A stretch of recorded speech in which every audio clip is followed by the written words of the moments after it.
That's going right. Sweet. All right. Just a roadmap here quick. I'm going to go over the attacks upon our own case made by the opposition, and then move on to their crystallization points, and then give a few of my own here. All right. Let's start this here. Okay. Just to go over the point, first they brought up the attack that they said that standardized testing was reliable and it correlates strongly with success. Again, they gave us a misnomer here that this was true, but it's not. Standardized testing, even within Lehigh, where you have a similar range of SATs and a similar range of academic ability, doesn't correlate to GPA. And I don't know the numbers, but it probably doesn't correlate to how much money you make in life, how happy you are in life. Yes? Does it not correlate to the ability of one to get into an institution of higher prestige than another institution? No, it shouldn't.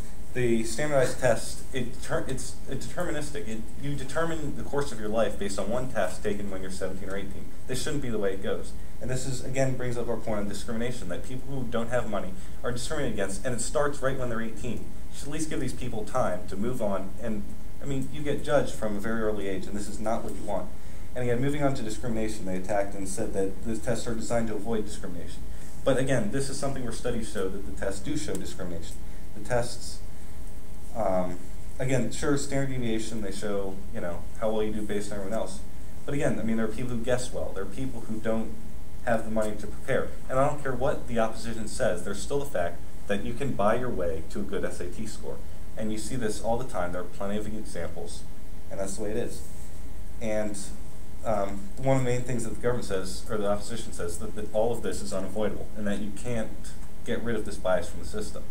But what the government is arguing is that while removing standardized testing might not make the system perfect, sure, there's going to be bias in interviews. We're not arguing that.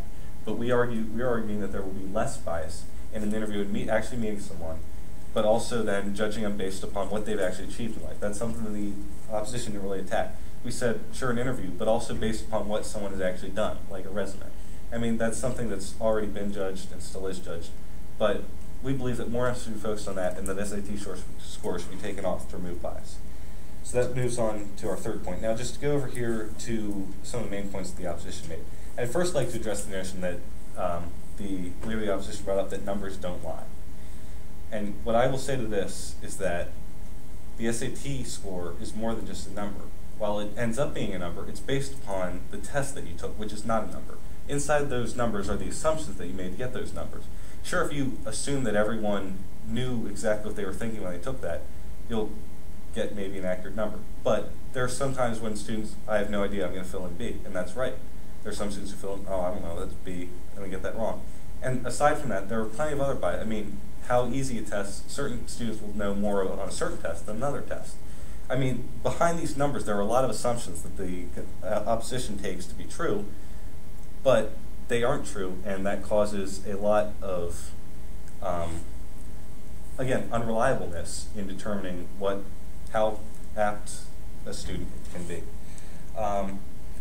And so again, the second main point they brought up is that, again, these tests, they don't correlate, or I guess the third point, that tests don't correlate, or tests do correlate to someone being able to do a job. And they said, like, if you're able to fill in directions, blah, blah, do that. And I would say that, I mean, the SAT is designed to be about as idiot-proof as possible here. I mean, they read you the directions, they say, fill in this. I mean, being able to do that is not anything like anything you have to do in the real world. There's no job on this country where you have to sit here, fill in, well, I think this one's B, this one's A. There's no job where you have to do that. In jobs, you actually have to think, not critically, but also, again, interact with people. And these tests do nothing to show how able a person is at doing that. So, moving on to our own points here that we'd like to make. Again, the first point is that these tests are unreliable. And again, there may be some correlation, but the correlation is not nearly as strong as if you actually get to know a person. And this process, while it may be more expensive for the companies or schools that are foregoing it, or going through it, it is much less expensive for the families who don't have to pay $60 every time the student has to take an SAT, or buy an SAT tutor, or buy an SAT book, or buy an SAT prep box. So that's, and again, the unreliableness of this comes in when, again, students sometimes get scores better than others. I mean, you can have students who take this test twice and they score 200 points different the second time. I mean, these tests are, by their very nature, unreliable. Moving on again, though, they discriminate. and this was our second point, and I believe it still stands, that the more money you have, the better you're going to do. The opposition, all they said was that you're going to have this bias anyway. But we believe, as the government, that removing this, the standardized testing, will provide a better system so that students are able to not be judged when they're 17 or 18 or even earlier in grade school, and so that they'll be able to continue their maturation process until they become full-grown citizens, and then they're given equal opportunity just like everyone else. So for these reasons, I urge that we abolish standardized testing. Thank you.